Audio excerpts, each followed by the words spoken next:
बोलो बाके बिहारी लाल की जय, राधा रानी की जय। आज अक्षय तृतीया है। श्री बाके बिहारी जी के चरणों का दर्शन हुआ। सुबह प्रातः काल 6:30 बजे दर्शन करा, हृदय गदगद हो गया। आज बाके बिहारी जी के चरणों में चांदी ही चांदी लगी हुई है, चांदी ही चांदी लगी हुई है। बहुत बढ़िया दर्शन करके मन प्रसन्न हो गया, आत्मा प्रसन्न हो गई। मेरे प्यारे बाके बिहारी जी वर्ष में, साल भर में केवल एक ही बार दर्शन देते हैं अपने चरणों का। इस भक्त की लालसा थी कि आज दर्शन करें। सुबह गए प्रातःकाल और सब दरवाजे खोल दिए। इतने 6 बजे निकले यहाँ से, 6:30 बजे दर्शन दे दिए हमें, बहुत जल्दी। आप भगवान की राह पर चल के तो देखिए, एक कदम निकाल के तो देखिए, वो आपको ऐसे खींचेंगे कि जैसे कि माँ अपनी गोद में बच्चे को ले लेती है। जैसे माँ अपने बच्चे को सुरक्षित रखती है, आग से, बिजली से, पानी से, सब चीज़ से बचाती है, ऐसे ही हमारे ठाकुर जी सब चीज़ से बचाते हैं, सब चीज़ से रक्षा करते हैं। योगक्षेमम वहां में हम योग की रक्षा करते हैं। जो मिला हुआ उसकी रक्षा करते हैं, जो मिलने वाला है उसकी भी रक्षा करते हैं।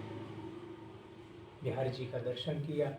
बिहारी जी ने प्रसाद स्वरूप में चंदन दिया, तुलसी की माला दी, पेड़े का प्रसाद दिया और वंदना करते हुए प्रेम से, बड़े प्रेम से हम दर्शन करके आए। आप सभी भी श्री वृंदावन धाम आइए। आज पूरा दिन दर्शन होगा, दोपहर में 12 बजे तक, फिर शाम को 5:30 बजे से लेकर फिर रात्रि के 9:30 बजे तक। आइए, जरूर दर्शन कीजिए। ऐसे शुभ तिथियों का अक्षय तृतीया जो शुभ तिथि है, साल भर में एक ही बार आती है। ऐसी शुभ तिथि पर जब हम बिहारी जी का दर्शन करते हैं, भजन करते हैं, दान करते हैं, पुण्य करते हैं, पूज्य गौ माता को चारा खिलाते हैं।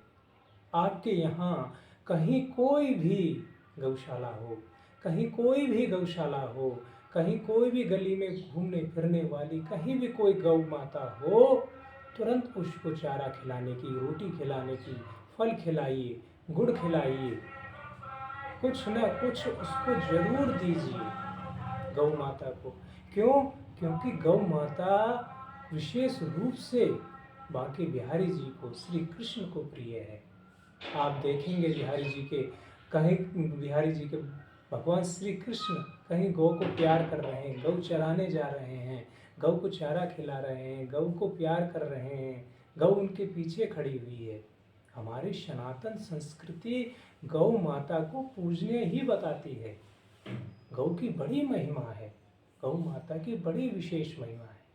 इसलिए हम आप सबको जागरूक करने के लिए कहते हैं कि गौ माता आपको जहाँ मिले, आपके आसपास हो, कहीं गौशाला हो, कहीं घूमने फिरने वाली गौ हो, उनकी सेवा में आप तत्पर रहिए, उनकी सेवा कीजिए। आज अक्षय तृतीया है। आज के दिन जो दान करेंगे, पुण्य करेंगे, गौ को खिलाएंगे, वो अक्षय होगा। जो आज के दिन सोने खरीदना का महत्व है। आज के दिन सोना इसलिए खरीदा जाता है कि हमारे घर में धन की वृद्धि हो। आज के दिन जो दान करते हैं, हम माला से जाप करते हैं, वृंदावन की परिक्रमा करते हैं, हरिद्वार तीर्थ में गंगा जी का स्नान करते हैं, उसका अक्षय मतलब जो कभी नष्ट नहीं हो सकता, ऐसा पुण्य अर्जित हो जाता है। एक ऐसी एफडी फेस फिक्स हो जाती है जिसका ब्याज मिलना ही मिलना है, मिलना ही मिलना है, मिलना ही मिलना है। ऐसा ही आज के दिन ऐसा पुण्य अर्जित हो जाता है कि आज के दिन का किया हुआ भजन, दान, जप, हवन, परिक्रमा, गोग्रास वो अक्षय फल देने वाली होती है। आप सबकी जागृति हो, आप सब जागें, गौ माता में लगें और हम भी उस बाके बिहारी जी ठाकुर जी की असीम कृपा से हम भी उस सेवा में निरंतर लगे रहें। गौ माता को जब हम स्नेह करते हैं, अपने हाथों से चारा देते हैं, अपने हाथों से खिलाने का प्रयास करते हैं, तो गौ की आंखों में जो ममता होती है, गौ को जब हम स्पर्श करते हैं तो इतनी अच्छी अनुभूति होती है, सात्विक अनुभूति होती है, मन को एक सुकून, एक शांति मिलती है। और इसी सुकून शांति के लिए ही किया जा रहा है। आप सब भी, आप अपने घर मोहल्ले में, अपने गांव में, क्षेत्र में, जहाँ भी जो गौ मिले करिए। जो नहीं कर पा रहे हैं, जहाँ शहरों में आजकल गायें नहीं हैं, शहरों में अमावस्या को रोटी खाने वाली गौएं नहीं मिल पाती हैं, पितृपक्ष में गौएं नहीं मिल पाती हैं। गौ की रोटी निकालते हैं तो किसको खिलाएं? गौ है ही नहीं शहरों में। इसलिए कहता हूँ कि गौ का संरक्षण कीजिए, गौ माता की सेवा कीजिए, गौ माता के लिए प्रयास कीजिए। जो लोग फ्लैटों में रह रहे हैं, दिल्ली जैसे शहरों में, वो लोग इतना कर सकते हैं, वो भक्तजन इतना कर सकते हैं कि श्री वृंदावन धाम में गौ सेवा चल रही है। आप आइए, अपने हाथों से खिलाइए। कहते हैं जी समय नहीं मिलता है, नहीं आ पाते हैं, तो आप अनुदान करके, राशि करके उसको हम गौ माता को चारा खिलाया जाता है। इस श्री वृंदावन धाम में और जो गौएं रहती है यहाँ का तो और ही अधिक पुण्य होता है। मैं इसलिए बार बार कहता हूँ क्योंकि आप आकर देखेंगे तो गौ, आपको पता चलेगा कि इन घूमने फिरने वाली गौओं को हकीकत में ही कितनी ज़्यादा ज़रूरत है चारे की। 100-150 गायें हैं, हम बड़ा प्रयास करके मुश्किल से ही 1.5 कुंटल चारा डलवा पाते हैं। तो इसलिए आइए, देखिए, करिए। और जो आपका अनुदान आता है वो हमारा पूरा प्रयास रहता है कि उसको पूरा 100% गौ माता की सेवा में लगाया जाए। पिछले 5 साल से बिहारी जी ने कभी ऐसी बुद्धि नहीं दी कि हम धन का, अनुदान का दुरुपयोग करें। कभी नहीं, ऐसा कभी मन में विचार नहीं आया और ना ही बाकी बिहारी जी विचार आने देंगे, क्योंकि हम पूर्ण रूपेण उसकी शरणागत हैं। वो हमारी माँ है और उस माँ को हम अच्छे से अनुभव करते हैं कि वो कितना अच्छा हमें देख रेख रखती है। इसलिए पिछले 20 सालों से अनुदान करती चली आ रही है देख रेख, पिछले 20 सालों से। इसलिए आइए, देखिए, करिए। आप लोग जागें, सेवा में लगें, गौ माता की सेवा में लगें। जो अपने देहात में, गांव में कर सकें बहुत अच्छी बात है। जो नहीं कर पा रहे, वहाँ जहाँ गौ नहीं मिल पा रही, वो वृंदावन धाम में करें, यहाँ की गौओं को करें, जहाँ जो मिले। हम ये नहीं कहते हमारे लिए ही करो, जहाँ जो मिले, पर करिए ज़रूर, करिए ज़रूर। ये मानव का शरीर जो मिला है खाने पीने सोने के लिए ही नहीं मिला है। ये मानव का शरीर मिला है भजन करने के लिए, भगवत प्राप्ति के लिए, सेवा, सुमरण और सत्संग के लिए मिला है। इसी के लिए ही ये शरीर मिला है। ले खाना पीना सोना जानवरों में भी है और हम भी करें, तो फिर हम में और उनमें अंतर क्या है? कोई अंतर नहीं है। इसलिए जाग जाइए, इसलिए चल पड़िए। कुछ थोड़ा थोड़ा करेंगे तो काम हो जाता है। जैसे बूंद बूंद से घड़ा भर जाता है, ऐसे ही हम थोड़ा अंश अपनी कमाई का निकालते हैं तो हमारी कमाई सार्थक हो जाती है, उस परमात्मा का हिस्सा बनता है। वो अपना हिस्सा जरूर लेता है, चाहे वो किसी भी प्रकार से ले, हारी बीमारी से ले, हॉस्पिटल से ले, या कोर्ट कचहरी से ले, चोरी चकारी से ले, या फिर एक्सीडेंट करके ले, जैसे भी ले, या पॉकेट गिर जाए या पैसा चोरी हो जाए, वो अपना हिस्सा ले लेता है।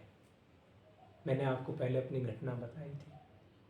तो ऐसे ही कई घटनाएं मेरे साथ अनुभव हुई। तब से हृदय ने ये स्वीकार कर लिया है और परमात्मा को अपना पार्टनर बना रखा है, हिस्सेदार बना रखा है। जो अपनी कमाई होती थी उस समय जब हम व्यापार करते तो 10% निकाला जाता, और आज भी यही चलता है, आज भी यही चलता है। इसलिए यह तन सेवा के लिए, परमार्थिक सेवा के लिए, निष्काम सेवा के लिए मिला हुआ है, सुमरण के लिए मिला है, सत्संग सुनकर अपने उस लोक को जाने के लिए मिला हुआ है। किसके पास कितना समय है कोई पता नहीं, कोई पता नहीं किसके पास कितना समय। इसलिए गुरुदेव कहते हैं कि लिया दिया तेरे संग चलेगा, धर्म कर्म का नाता है, साईं नाम की चिंता करवाई, देने वाला दाता है। जब वो देने वाला दाता आपको योग्य मानकर दे रहा है, वो इसलिए दे रहा है कि हे मेरे पुत्र, इसको जरूरतमंदों के लिए इसका सहयोग कर।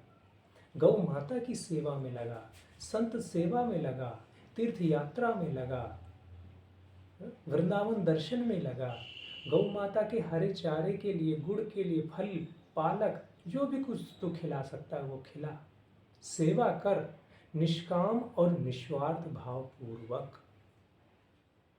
जिस व्यक्ति से हमें कोई लेना देना नहीं, जिस गौ माता से हमें दूध की भी अपेक्षा नहीं, ऐसी गौओं की सेवा कर। कहीं कोई लालसा नहीं, ना नाम की लालसा, ना प्रतिष्ठा की लालसा, कोई इच्छा नहीं, उसकी सेवा में तत्पर हो जा। ये सेवा, सुमरण और सत्संग में जितना आत्मिक सुकून मिलता है ना, हृदय गदगद हो जाता है, आत्मिक सुकून मिलता है। आज परमात्मा ने हमें इस योग्य बना दिया, हमसे सेवा ले ली, जो उसने हमको दिया उसका सदुपयोग हो गया, उसकी दी हुई संपत्ति उसी की सेवा में लग गई। उदाहरण पर मैं कहा करता हूँ कि एक पुत्र अपने पिता के लिए एक शर्ट ला के दे देता है, एक घड़ी ला के दे देता है, पिता प्रसन्न होकर आशीष देता है, आशीर्वाद देता है, कहता है जुग जुग जियो मेरे पुत्र, तेरी उम्र लंबी हो। और वो परम पिता जिसने हमें सूर्य, चंद्रमा, आकाश, पृथ्वी, जल, वायु, आकाश सब चीजें हमें दी, जब हम उसके लिए दान पुण्य करते हैं, उसके निमित्त गौओं को खिलाते हैं, संतों को देते हैं, जरूरतमंद लोगों को खिलाते हैं, तो परमात्मा भी आशीर्वाद देता है कि हे मेरे पुत्र, तो धन्य है जो तूने लक्ष्मी का सदुपयोग किया। माँ लक्ष्मी उसे वरदान देती है कि तूने इसका सदुपयोग किया, तू बड़ा भागी है, धन्य है, आशीष देते हैं, प्रसन्न होते हैं। इसलिए आप इस वृंदावन में आइए। निष्काम सेवा वृंदावन ये ग्रुप है, इस ग्रुप के माध्यम से गौ माता की सेवा निरंतर चल रही है। प्रतिदिन हमारा प्रयास रहता है, किसी कारणवश नहीं हो पाए, अभी मेरा स्वास्थ्य ठीक नहीं था, फिर भी प्रयास है गौ माता की सेवा हो। मन में ये हड़क रहती है कि देखो कैसे करें, गौ माता आज भूखी होगी, कैसे उसे भोजन पहुँचाएं, कैसे चारा पहुँचाएं।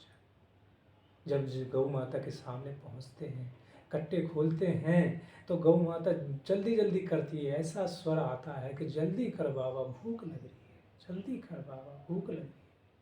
उनकी आँखों का देखते हैं हम, आँखों से आंसू आए हुए थे, इतनी तेज धूप में रह रही हैं। एक भक्त के अंदर ऐसे व्यक्तियों को देखकर, ऐसे लोगों को देखकर, गौ माता को देखकर हृदय द्रवित ना हो तो फिर कैसा भक्त है, कैसा भक्त। पूज्य गुरु जी कहते हैं कि नर सेवा ही नारायण सेवा है। मैं तो कहता हूँ हे मेरे ठाकुर, जिस गौओं को तुम इतना प्रेम करते थे, 9 लाख गौओं को रखते थे, आज वो गौ ऐसे होंगे, कुछ करिए, कुछ करिए। पर उसने वो हमें चुनता है, माध्यम बनाया है। किसी भक्त में ही ये प्रेरणा आ पाती है कि हम करते हैं। और आज बहुत से ऐसे भक्त हैं जो इस सेवा में जुड़ रहे हैं, कर रहे हैं, और हमारा लक्ष्य दृढ़ निश्चय है कि गौ माता की सेवा करनी है जब तक ठाकुर जी करा रहे हैं। और नियत एकदम साफ है, जो अनुदान आएगा वो लगाना है। इसलिए प्रेम से बोलेंगे राधे राधे, जय गौ माता, जय।